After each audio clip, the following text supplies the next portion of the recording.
Welcome to Amateur Redneck Workshop. I'm Harold, and the plan for today is totally changed because about 2 weeks ago the plan changed, and you guys probably noticed I'd been missing from doing videos and missing from the ARW discussion, and so the reason for that, we'll get into that further along into the video. Okay, I know you're curious and I just want to play on it a while. Alright, yesterday these two packages you see here arrived. This one's from Chuck Bomarito of Outside Screwball, who, as you know, is a certified nice guy. And this is from Nigel over in England. Him and several of his cronies have put together a package of 3 vices there that I'm supposed to complete and mail on. Well, the easiest job is Chuck's job, so I'm going to get it first, and then we'll get the vices second. And what we're going to do for Chuck, we're going to open that package. He's got a bunch of stuff that needs to be annealed, and I'm going to use this excellent hot shot oven to anneal those parts for Chuck. So hang loose and let me get things set up here and get the box open, and we'll get after it. Alright, so there we have Chuck's parts in there, and I believe Chuck said this is a muffler expander or exhaust pipe expander that he's going to turn down to a little smaller diameter to use on his lathe. It's going to be a new part for his lathe. So what we're going to do here is we're going to make it all soft enough that his lathe can cut it. Seems this stuff is Rockwell 60 right now, so we gotta take her down where he can cut it. All right, let's get on it. It's called in config, and you put your ramps and your times, you know, ramp time, temperatures and stuff on this line here. When you've got it all filled out, you click the little right and it writes it out to the controller, and there you are. Simple as can be. Although us rednecks always have a hard time getting used to the first time of everything, and I had to do this twice, of course, to do it right, but there you go. It's working good. Alright, so we've got her programmed and running. I'm going to take her up to 1700 and soak it for an hour. I know that says 1697, but I don't know why it says that. It should say 1700. Probably some little quirk, but as you can see, the temperature is accelerating rapidly. Once it gets there, it'll stay there an hour, then it'll start ramping down 150 degrees every hour. Okay? And when we get down to 1200, it'll be finished. I'll let it just cool off overnight, and then we'll get Chuck's goodies out of there. He was going to send me some files to check the heat treating of the hardness, and he forgot. But I took care of that. I ordered a set of files, and they'll be here tomorrow, the next day, so it'll slow him down a little, waiting for me to check, make sure it's soft, but they're on the way. Alright, so let's get back to everything else. We will now adjourn to upstairs and explain why I've been missing from YouTube. About 3 weeks ago I started trying to fix that and discovered I couldn't. So I've ordered another one. It'll be here next week. We'll talk more about stair lifts in a minute. Okay, so why was I missing from YouTube? Alright, sometime in the past month or two I took my annual physical, and part of that was this Cologuard test, and it came back positive for cancer. So I thought, well, that's probably something I ought to look into, you know. So I went to the doctor that was recommended by my primary care physician and set up, you know, an exam for him to go and take a look in the nether regions there. And about 2 weeks ago we did that, and he didn't find any cancer, and just one little polyp. And so I was A-okay. Now, during the physical and him checking my results and stuff, the doctor that did the examination said that I needed to get my blood work in order because my platelets were below the minimum required. And so he said, one of the things you need to do is start taking some iron supplements. And so the day after I got out of the hospital, you know, him checking the nether regions there with his scope, I started taking some iron tablets. Now, my better half told me that they'd make your poop black. That's not really true. But in 2 days, my poop turned black, and it stayed that way all week. And Sunday night, around midnight of that week after I had, had the exam, I had violent diarrhea and vomiting, and this lasted all night. And so I was down to laying on the bathroom floor. I was only strong enough just to pull myself up on the throne and then flop back down in the floor and cover up with a blanket. Well, about 11 the next morning, the boss lady come looking for me to see where I was at.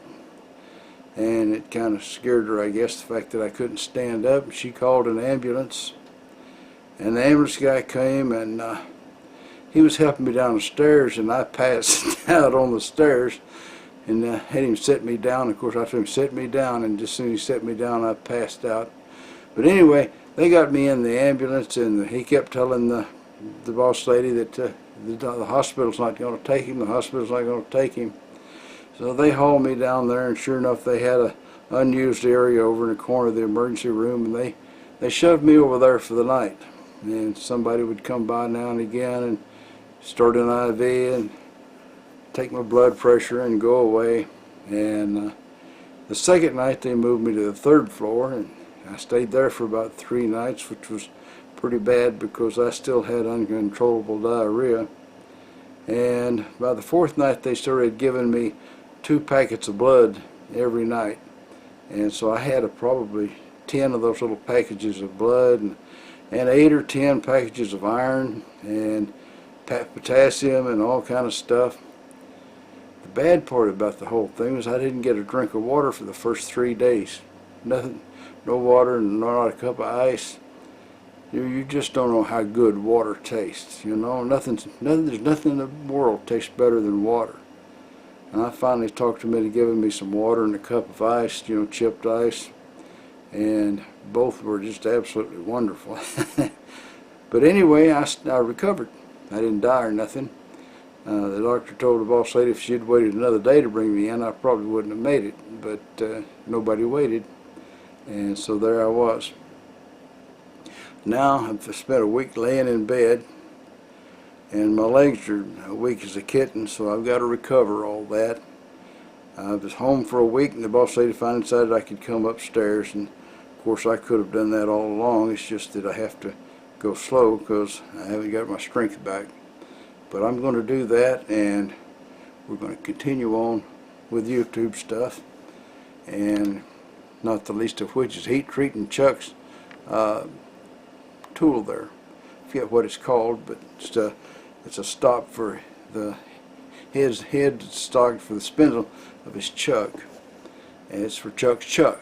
Okay, so now then I've got the thing set up outside, and it's heat treating, and I'll go back and check on it off and on, but it's going to ramp. It's going to hit 1700 and soak there, and then it's going to start ramping down to 1200. And when it gets down to 1200, we'll shut her off. Or hopefully it'll shut off by itself. But this is the first time I've ever done a ramp and soak program, so I'm not sure how it's going to come out,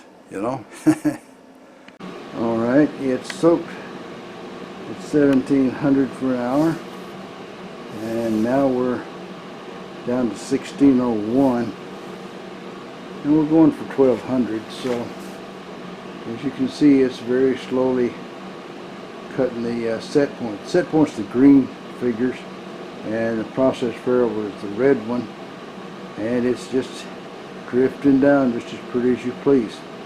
So here it is. It's 20 minutes till 7. So I'll come back about 20 minutes to 8 and check on it, and then 20 to 9 and 20 to 10, and all these fun times. After all, how else am I going to get out here in the nice cool shop, huh? So there we go. Alright, so I said we were going to talk about stair lifts. Now that stair lift that I showed you there, that's going to cost me about $2,100, $2,150, something like that for a new one. Now the next price up from there of another brand is over $6,000. Now the reason this one is the price it is, they don't send an installer, they don't send a repairman. You install it and you maintain it. It's yours. Alright? Whereas the next one up, and it's named after something off an oak tree, is over $6,000. And they'll send an installer, and they say they will send a repairman later on. But I got to thinking about that. I can buy 3 of these suckers for one of the others. This thing that I've had there has lasted for years. Who knows, the next one may last twice as long. You can't tell. I believe what did it in was the dead batteries, but then again, I'm not a chair repairman, and I lost the instructions for the thing, and so after giving a great deal of thought, I decided that I would just go ahead and buy a new one. But still, I think these chair lifts are, these stair lifts are a rip-off for old people. You know, they come along, they charge you $6,000 and up for a little thing that's got, what's it got in it? It's got a hollow tube that it rides up. It's got an electric motor. It's got a couple of batteries, a little circuit board, and a rack. And it's got a pinion on the motor to run up the rack. There's some of them are just a cable. They just wrap a cable around a pulley, and it pulls itself up and down with a cable. There's nothing in there that's worth $6,000 and up. It's just not, and they get all this stuff made in China, and they probably got $400 or $500 in 2 of them, So I think it's just the way life is. Everybody rips off the old people because when you get old, you get more innocent, I guess, and less discerning of crooks and easier to take advantage of. Let's just say you get old, you get easier to take advantage of, and there's plenty of people out there that are totally willing to do it, and they do it. Alright, so now that I've gone through my rant, we will turn off this camera and let it sit here until tomorrow, and I'm going to come out every hour and check on this thing, see it ramping down right, and then come tomorrow we'll take Chuck's stuff out. Well, the last time I was here last night it was 31 or 32 degrees, but now we're somewhere in the 40s. So, and my brain actually worked a few minutes this morning. Don't laugh, it could happen, okay? And I realized I don't need to wait for those heat treating files to know whether this worked or not. I mean, this stuff right here, if a regular file will cut it, then it's soft, right? So I don't know why they stuck to this little plate.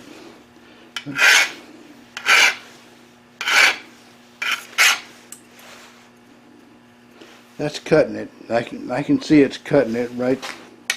It's cutting it right there. I'm not sure why these things want to stick, but there they are. So,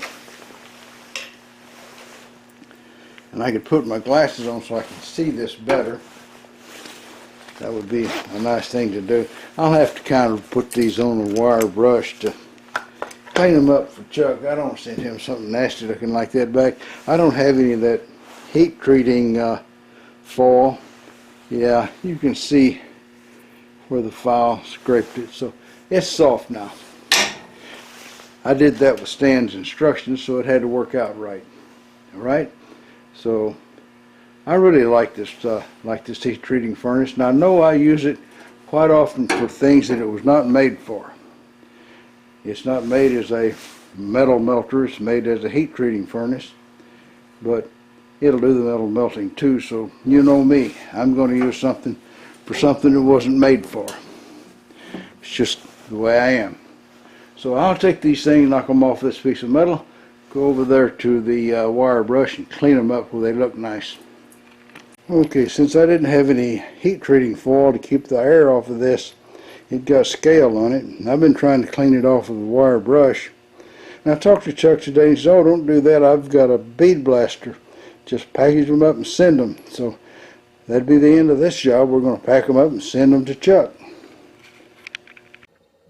Well, it seems like Boudreaux inherited this farm down there in Plaquemine Parish there in Louisiana. So he moved down there and decided to start raising chickens. He built him a big old chicken house and got a lot of chickens and running around there. He figured they needed to be free-range chickens because that was the end thing these days, you know. And so he let them all run, you know, all on this farm there.